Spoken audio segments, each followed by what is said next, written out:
Turnedaway.ca. We get mortgages approved.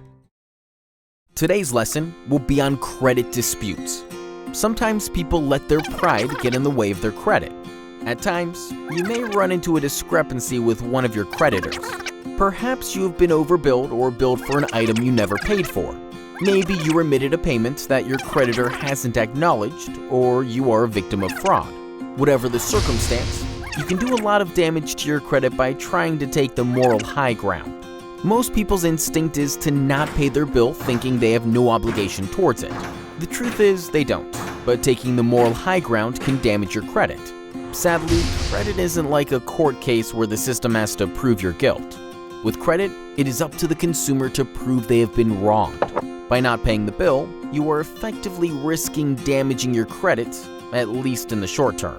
If you are sure that there is a conflict with your creditor, it is best to address it right away and continue to make sure that you are at the very least making the minimum payment on your account so as to not damage your credit rating. The bottom line is that if you plan on disputing a charge, you should still continue to make your payments.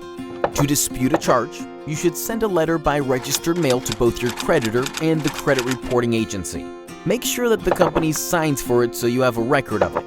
You should also keep copies of the letter you submitted and any supporting documents.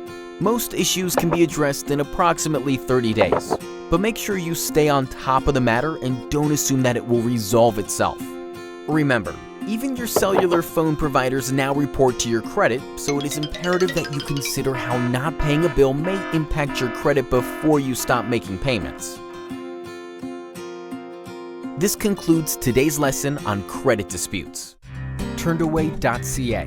We get mortgages approved.